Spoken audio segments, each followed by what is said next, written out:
여러분 반갑습니다. 하나님의 은혜가 여러분 가정 가운데 충만하게 되기를 간절히 기원합니다.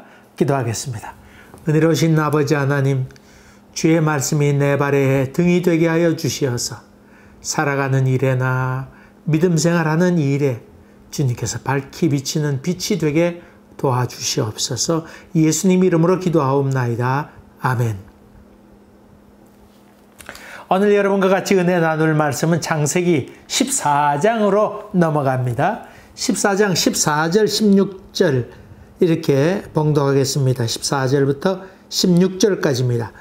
아브라함이 그의 조카가 사로잡혔음을 듣고 집에서 길리고 훈련된 자 318명을 거느리고 단까지 쫓아가서 그와 그의 가신들이 나뉘어 밤에 그들을 쳐부시고 다메섹 왼편 호바까지 쫓아가 모든 빼앗겼던 재물과 자기의 조카 롯과 그의 재물과 또 부녀와 친척을 다 찾아왔더라. 아멘. 지난번 롯의 선택에 대해서 또 아브라함은 자기 조카에게 선택권을 부여했다고 하는 말씀을 드렸습니다. 그것은 믿음의 행위였다. 믿음으로 자기의 생존의 문제까지도 하나님께 위탁하면서 하나님께서 인도해 주시기를 간절히 바라는 마음에서 조카에게 위임했다는 말씀을 드렸습니다. 이제 조카 롯이 선택한 땅은 아주 비옥한 땅이었습니다.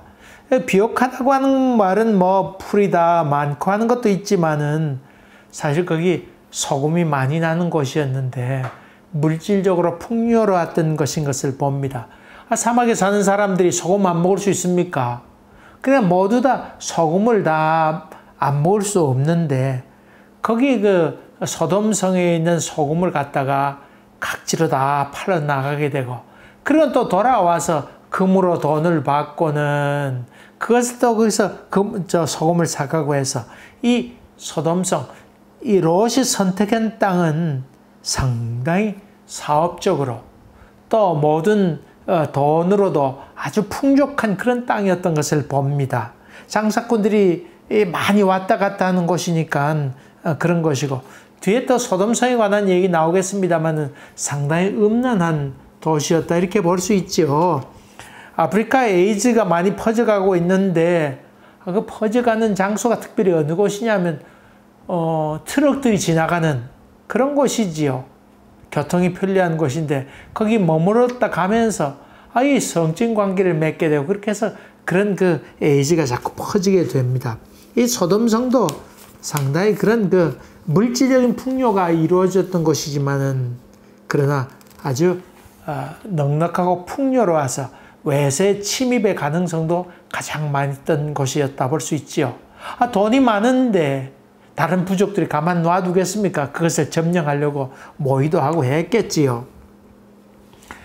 부족 연합군들이 이제 드디어 소돔성에 쳐들어와 가지고는 이런 사람 다 사로잡혀 가게 되고 그럴 때 롯에게 있던 그 종이 거기서 도망 나와 가지고는 아브라함에게 그 사실을 알리게 되지요.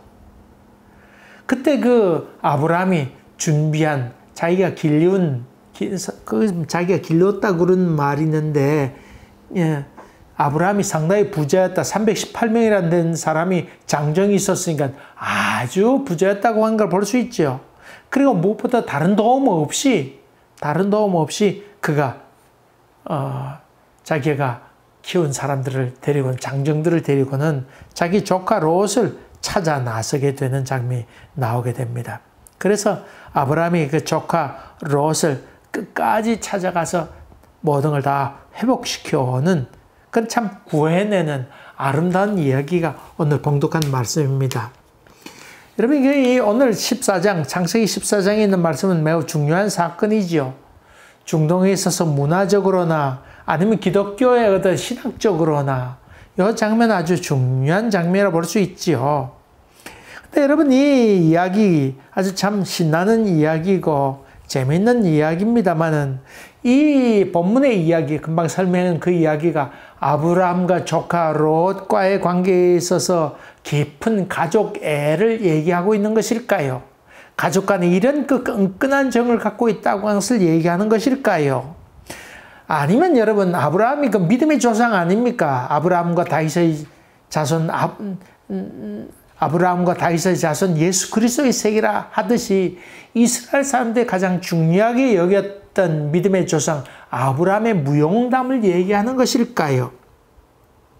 아니면 조카 롯이 아주 풍족한 땅을 선택하게 되었는데, 야, 너희가 눈에 보이는 것, 그런 것을 먼저 선택하면 봐라. 그렇게 선택해서 좋을 것이 없다. 너무 욕심 많게 또 보기 좋은 것, 그런 것을 선택하게 되면 결국은 독이 된다고 하는 그런 교훈의 말씀을 하는 것일까요? 물질적으로 눈에 보이는 것을 선택하게 되면 망한다. 이런 교훈을 얘기하기 위해서 오늘 본문의 말씀을 기록한 것일까요? 이런 질문을 하면서 오늘 본문의 문화적인 이해를 조금 더 했으면 좋겠습니다. 중동에 있는 그 사막, 광야 문화에서는 생존하기가 다 쉽지 않지요. 옛날이나 뭐 어느 곳은 마찬가지였습니다만은 힘이 없으면 생존하기가 참으로 어려웠습니다. 힘이 부족하면 죽거나 아니면 다른 데 사람에서 사로잡혀서 노예가 되고 억울해도 어쩔 수 없이 부당하게 죽임을 당하는 경우도 얼마나 많이 있었습니까? 그거로 끝났습니다. 억울해도 힘이 없으면 도무지 살아날 길이 없는 그런 상황 가운데 있는데 특별히 사막 문화에 속한 사람들은 더구나 더 그랬습니다. 그래서 이런 것들로 말미암아 민족성이 형성되게 되었지요. 옛날 이라크가 그 꿈꿨던 나라가 아주 그 후세인에 의한 꿈꿨던 나라가 바로 아주 옛날에 찬란했던 문명을 회복하는 것이었죠. 그래서 이라크가 쿠웨이트를 점령하게 들어가게 됩니다. 이로 말미암아 연합군들하고 이라크군이 싸우게 됩니다. 이라크군에는 아주 유명한 그 장갑사단이 있었습니다. 장갑사단이 있어서 아주 큰 소리 치면서 우리 장갑사단이 있으면 암만 어려움이 있어도 넉넉히 이겨낼 수 있다고 그 후세인이 큰 소리 쳤습니다만은 그렇게 해서 최신형 탱크도 많이 무장하고 그렇게 전쟁에 임하게 됩니다. 또 저들은 용맹하다고 큰 소리 쳤습니다. 근데 미국도 마찬가지입니다. 기갑사단을 쳐부시려면 많은 그 미군의 희생이 있을 것이라고 그렇게 예상하고 또 군인도 희생되고 또 기간적으로 오랜 시간이 걸릴 거니까 속전속결해야 된다. 그렇게 마음에 결심을 하고는 싸우게 됩니다. 그래서 한 2달 정도 준비했다가 폭격을 해대면서 싸우게 되는데 예상했던 것보다 달리 며칠 만에 끝나고 맙니다. 전쟁이 끝나고 맙니다. 그 강력하다고 또 용감하다고 큰소리 쳤던 수비대에 있던 수많은 군인들이 줄줄이 항복하고 맙니다.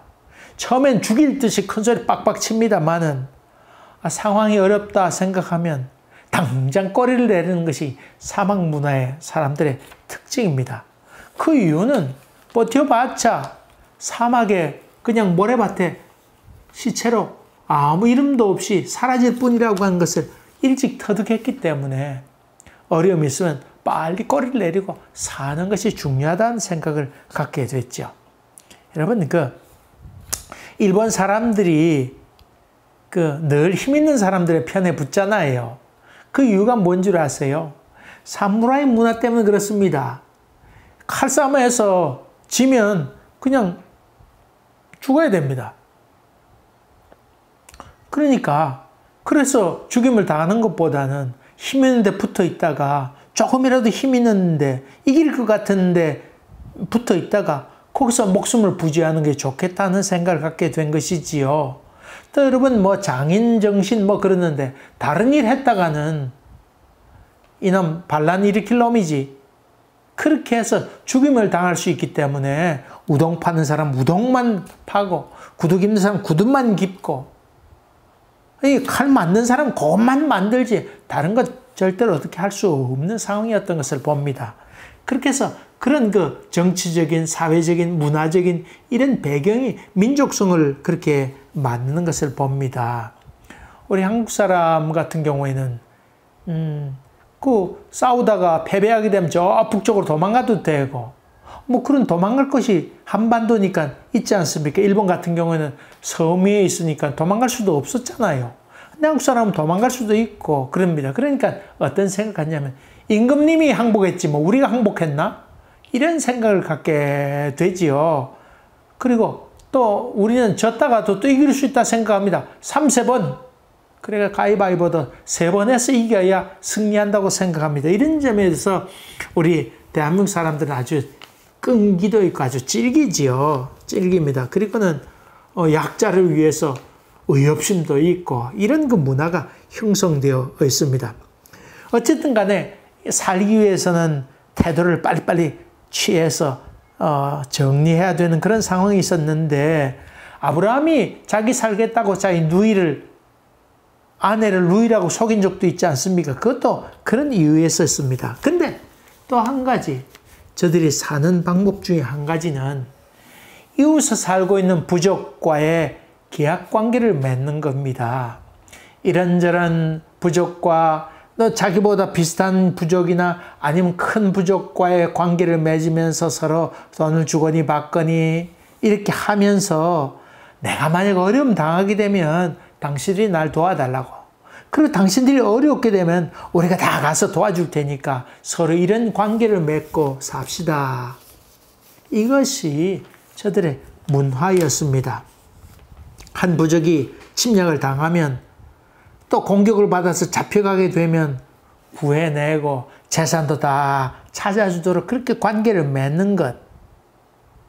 또 있는 군사력을 다 동원해서 그렇게 계약을 맺어서 이렇게 남의 도움을 주게 되고 또 도움을 받게 되는데 만약에 자기 군사력이 부족하게 되면 적이 너무 커서 강대해서 우리가 이길 수 없게 되면 다른 부족에 가서 돈을 주고라도 군사를 사와서 도움을 구하는 것이 저들의 문화였습니다. 그래서 찾아주어야 됐습니다. 이런 문화가 그 가운데 있었습니다. 만일 그런 능력이 없거나 도무지 대항해도 승산이 없어서 우리도 다 죽을 형편에 처하게 된다고 하면 우리를 침략해서 빼앗아간 모든 사람들에게 찾아가서 자기가 갖고 있던 돈을 다 주면서 이웃에 있는 부족들이 다 돈을 모아서라도 돈을 주고 빼앗겼던 사람들을 되찾아오는 것. 이런 문화가 저들 가운데 있었습니다. 그래서 맺었던 것이 바로 언약, 약속이었습니다. 약속. 이것이 바로 그 유명한 후견인 제도입니다. 후견이란 말이 여기서 나오는 것이지요.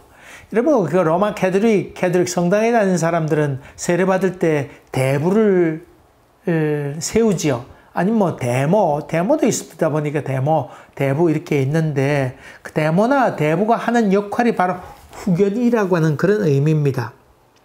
후견인이 계약을 맺었던 부족의 사람들을 이렇게 구하러 가게 되는데 아무리 어렵더라도 자기의 생명을 바쳐서라도 저들을 구해오는 것. 이것이 후견인의 역할이었던 것을 봅니다. 우리가 죄에 빠져서 도무지 헤어나지 못하게 될 때에 예수 그리스도가 우리의 후견인이 되어서 예수 그리스도가 죽기까지 하면서까지도 우리를 죄에서 구원해내셨구나. 여기에 깊은 의미가 있는데 여기에 상징적인 의미로 쓰여진 것이 바로 이 아브라함이 자기 조카 롯을 구하러 간 사건에서 우리가 볼 수 있습니다. 이 후견인 역할을 한다고 하는 게 바로 예수 그리스도의 역할을 여기서 비유로 얘기하는 것이지요. 바로 대속의 은총이라고 하는 것이 바로 그런 것입니다. 우리 생명을 대신해서 예수님께서 생명을 걸고 우리를 찾아 나서게 되었다. 그것을 여기서 얘기하고 있죠. 여러분, 이런 장면은 사실 불교에서는 도무지 이해가 되지 않습니다. 자기 생명은 자기 것인데 자기 생명을 바쳐서라도 남의 생명을 구한다고 하는 것은 도무지 있을 수 없는 것이다. 그렇게 생각합니다. 생명은 자기 것인데 어떻게 대신할 수 있는가? 이것이 불교에서 얘기하는 생각이지요. 여러분 종종 저도 법륜 스님이 한 그 강의를 종종 듣습니다. 즉문즉답이라고 즉문즉설 그런 이야기 프로가 있지 않습니까? 남편이 바람난 이야기 어떻게 하면 좋겠는가? 자식이 공부를 안 하는데 어떻게 하면 좋겠는가? 아내가 바람났다 어떻게 하면 좋겠는가? 그런 얘기들 많이 하면서 고민을 다 얘기하면 그 얘기를 들었던 그 법륜 스님이 거기에 대한 해결책을 제시하는 장면이 나옵니다. 여러분 법륜 스님의 얘기 이렇게 들어보면 답은 간단합니다. 답은 간단합니다. 당신은 당신 인생을 살고 남편이나 아내나 또 자식은 자기 인생을 살면 되지 왜 당신이 거기에 신경 쓰고 난립니까? 간단하게 이렇게 요약할 수 있지요.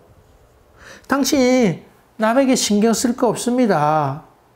당신 길이나 가면 되고 그 사람 그 길 가면 되지. 인생은 어차피 대신할 수 없는 것이다. 자기 죄가를 받으면 되는 것이고 또 당신은 당신 길 걸어가면 되지. 뭐 그까지 신경 써가며 마음 아파하고 그러냐고. 놔두라고. 그것이 불교에서 얘기하는 그 이야기죠. 그러므로 대속해 주신 은혜, 예수님께서 우리를 위하여 십자가에 달려 죽으셨다고 하는 것, 이것은 불교에서 도무지 이해할 수 없는 그런 세계인 것을 보게 됩니다. 한국 사람들은 불교 영향권에 이렇게 있었지만은 동생이 물에 빠지게 되면 당장 물에 뛰어들지 않습니까? 자기 수영 못해도 뛰어듭니다. 참고 참 이해하기 어렵지요. 여러분, 이 카나다에서는 만약에 놀러 갔다가 누가 물에 빠지면 내가 든든한 바위에 서고 또 줄 잘 준비되어 있지 않으면 물에 뛰어들지 말라고 그렇게 얘기하죠. 참 합리적으로 맞는 얘기 아닙니까? 자기도 헤엄 못 치는데 물에 빠져 들어갔다간 다 희생되잖아요. 옳은 얘기입니다. 저는 거기에 상당히 공감도 합니다.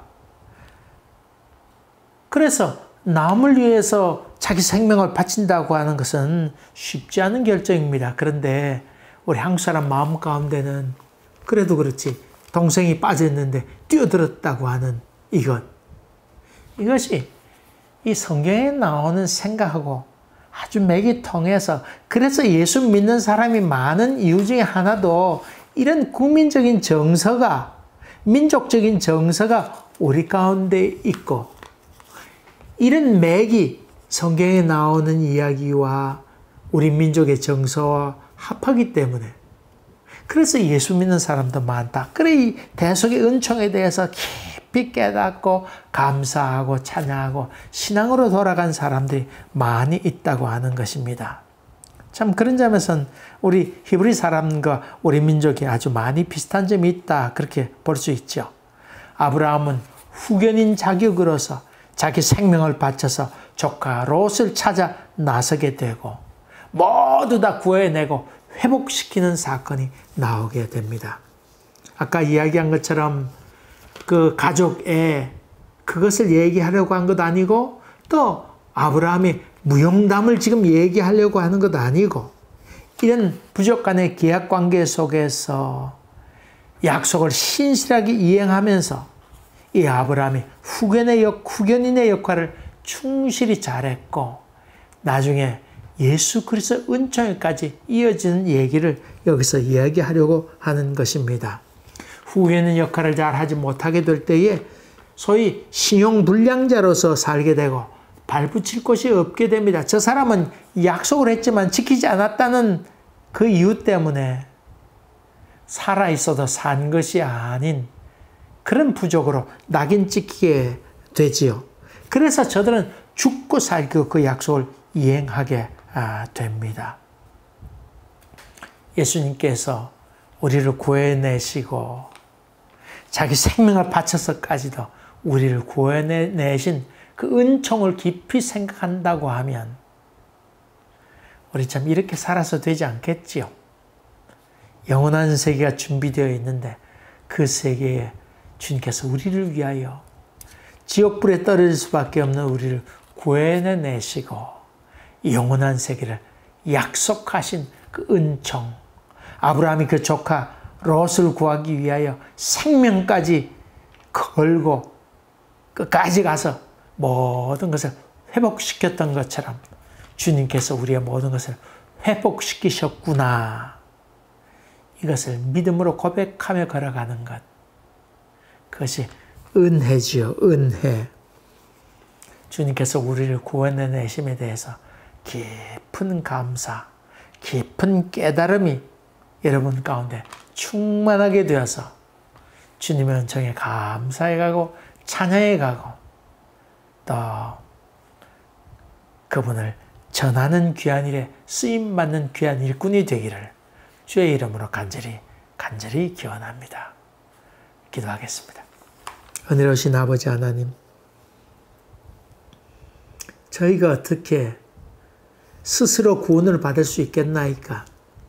우리 영혼이 심히 부패해서 마귀에게 꼼짝달싹할 수 없는 그런 참 부패한 가운데 깊은 나락에 빠져있는 저희들을 예수님께서 구원해내 주심을 생각할 때 참으로 감사합니다. 하나밖에 없는 예수 그리스도를 죽기까지 십자가에 달려 죽기까지 내버려 주시고 우리를 구원해내심을 참으로 감사합니다. 하나밖에 없는 아들을 대신해서 우리를 구원해내신 주님의 은총에 참으로 감사하면서 여호와를 찬양하고 기뻐하는 저희들 되도록 인도하여 주시옵소서. 예수님 이름으로 기도하옵나이다. 아멘. 감사합니다. 또 뵙겠습니다. 감사합니다.